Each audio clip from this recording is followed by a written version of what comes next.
প্রিয় স্নেহের সেকেন্ড সেমিস্টারের ছাত্রছাত্রীরা এবং যারা ফোর্থ সেমিস্টারে যারা রয়েছো, যারা মাইনর পেপার হিসাবে তোমাদের এডুকেশান রয়েছে ফোর্থ সেমিস্টারে, এবং যাদের সেকেন্ড সেমিস্টারে জেনারেল পেপার এডুকেশান নিয়ে তোমরা পড়ছো, এবং যারা অনার্স নিয়েও পড়ছো এডুকেশানে, এবং যারা সেকেন্ড সেমিস্টারে অন্যান্য সাবজেক্টে অনার্স নিয়েছো কিন্তু মাইনর হিসাবে তোমাদের এডুকেশান রয়েছে, তাদের জন্য আজকের এই ভিডিওটি অত্যন্ত গুরুত্বপূর্ণ হতে চলেছে। আজকের এই ভিডিওতে আমি তোমরা রিকোয়েস্ট করেছিলে যে স্যার আমাদের এই সাবজেক্টটি থেকে 2 নম্বরের প্রশ্ন কোনগুলো ইম্পর্টেন্ট তার উত্তর সহ যদি আলোচনা করে দেন তাহলে খুবই উপকৃত হই। তো চলো আমরা 2 মার্কসের কোশ্চেন এবং অ্যান্সার নিয়ে আজকের এই ভিডিওতে আলোচনা করব। এবং তোমরা যদি চাও তোমাদের গুরুত্বপূর্ণ 10 নম্বরের প্রশ্ন এবং 5 নম্বরের প্রশ্ন কোনগুলো আসতে পারে সেগুলো আলোচনা করে দিতে তোমরা কমেন্ট করে জানিও। আমি তোমাদের মাত্র 6টি 10 নম্বরের প্রশ্ন এবং 8টি 5 নম্বরের প্রশ্ন বলে দেবো, যে প্রশ্নগুলো পড়লে তোমরা একদম যেখান থেকেই প্রশ্ন, মানে তোমাদের এই যে সিলেবাসটা রয়েছে না, এই সিলেবাসে এবার 4টে প্রশ্নপত্র হবে। ফোর্থ সেমিস্টার মাইনরদের একটি প্রশ্নপত্র, এবং সেকেন্ড সেমিস্টারদের মাইনর যাদের অনার্স রয়েছে তাদের, এবং যাদের জেনারেল রয়েছে তাদের, টোটাল 4টে প্রশ্নপত্র সেট হবে। তো আমি তোমাদের 6টা থেকে 7টা 10 নম্বর, 8টা থেকে 9টা 5 নম্বর দিয়ে দেবো। সেগুলো পড়লেই তোমরা যেই 4টে প্রশ্নই আসুক ঘুরিয়ে ফিরে সেই প্রশ্নগুলোই থাকবে। তো তার জন্য তোমাকে কমেন্ট করে জানাতে হবে। তো চলো আজকের এই 2 নম্বরের প্রশ্নগুলো আমরা দেখে নিই। তোমাদের জন্য স্টাডি মেটেরিয়ালও কিন্তু আমাদের রেডি করা রয়েছে, তোমরা যদি চাও স্টাডি মেটেরিয়াল সংগ্রহ করতে পারো। তো শ্রেণীকক্ষে কোহলবার্গের নৈতিক উন্নয়ন তত্ত্বের প্রয়োগ। কোহলবার্গের নৈতিক উন্নয়ন তত্ত্ব শ্রেণীকক্ষে নৈতিক শিক্ষার ক্ষেত্রে কার্যকরভাবে ব্যবহার করা যায়। শিক্ষার্থীদের নৈতিক সিদ্ধান্ত গ্রহণের দক্ষতা উন্নত করতে নিচের উপায়গুলো প্রয়োগ করা যেতে পারে। শিক্ষার্থীদের বিভিন্ন নৈতিক দ্বিধা নিয়ে আলোচনা করতে উৎসাহিত করা, নৈতিক বিচার বিশ্লেষণ করার মাধ্যমে শিক্ষার্থীদের বিভিন্ন দৃষ্টিকোণ থেকে সমস্যার সমাধান শেখানো, বিভিন্ন নৈতিক স্তরে শিক্ষার্থীদের জ্ঞানের বিকাশ সাধন করা। এরিকসনের নির্দেশিত কৈশোরকালের মনোসামাজিক বিকাশের মূল বৈশিষ্ট্যগুলি লেখো। এরিকসনের মতে কৈশোরকাল হলো পরিচয় বনাম ভূমিকা বিভ্রান্তি এই সময় ব্যক্তিরা নিজেদের পরিচয়, আত্মসম্মান এবং সমাজের সঙ্গে সম্পর্ক নিয়ে চিন্তা করতে শুরু করে। এর মূল বৈশিষ্ট্যগুলি হলো ব্যক্তিগত পরিচয়ের বিকাশ, সমাজের নিয়ম কানুন এবং প্রত্যাশা মেনে চলার প্রয়োজনীয়তা, ব্যক্তিগত মূল্যবোধ ও বিশ্বাসের স্থাপন, ভূমিকা বিভ্রান্তি এবং একক পরিচয় নিয়ে সংশয়।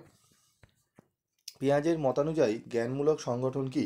পেঁয়াজের মতানুযায়ী জ্ঞানমূলক সংগঠন হলো মস্তিষ্কের তথ্য প্রক্রিয়াকরণের প্রক্রিয়া, যার মাধ্যমে একজন ব্যক্তি তার অভিজ্ঞতাগুলিকে মানসিকভাবে সংগঠিত করে এবং তাদের একটি কাঠামোতে সাজায়। এটি স্কিমা বা মানসিক মানচিত্র তৈরি করে, যা অভিজ্ঞতা এবং তথ্যকে বিভিন্ন ধাপে শ্রেণীবদ্ধ করে। এটি জ্ঞান অর্জন ও বিকাশের মূল প্রক্রিয়া। শ্রেণীকক্ষে স্কিনারের সক্রিয় অনুবর্তনের নীতি কিভাবে প্রয়োগ করা সম্ভব? স্কিনারের সক্রিয় অনুবর্তনের নীতিকে পুরস্কার এবং শাস্তি ব্যবহার করে শিক্ষার্থীদের আচরণ নিয়ন্ত্রণ করা হয়।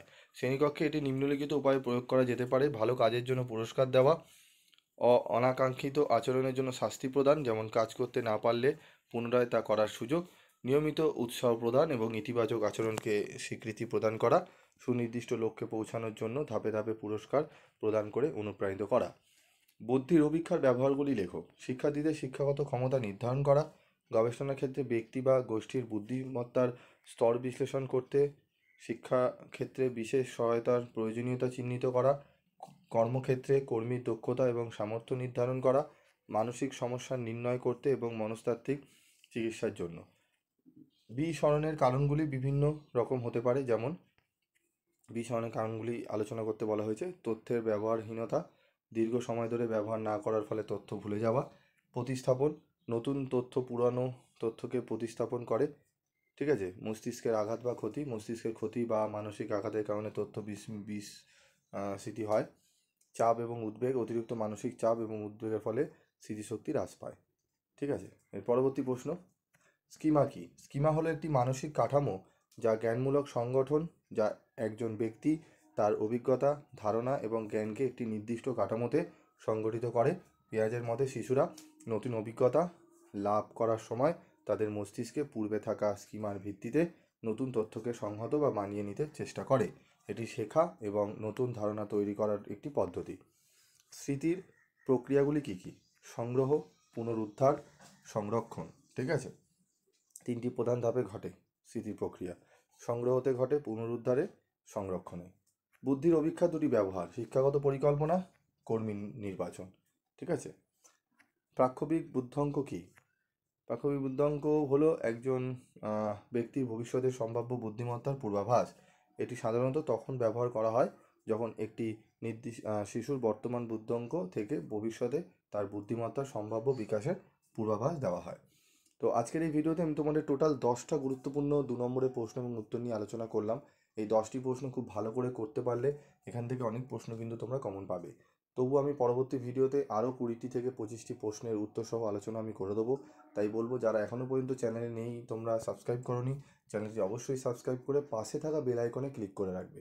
তাহলে যখনই আমি তোমাদের জন্য ভিডিও বানাবো তোমরা নোটিফিকেশনটি পেয়ে যাবে। এবং তোমরা গ্রুপেও আমাদের জয়েন থাকতে পারো। আমাদের গ্রুপ ক্রিয়েট করা রয়েছে। গ্রুপে থাকলেও তোমরা বিভিন্ন সাহায্য তোমরা ওখান থেকে পাবে। তোমাদের আরও যারা বন্ধুবান্ধব রয়েছে সেখান থেকেও তোমরা হেল্প পাবে। তো অবশ্যই তোমরা গ্রুপে জয়েন থেকো এবং তোমাদের ভিডিওটি ভালো লাগলে অবশ্যই লাইক শেয়ার করতে ভুলো না।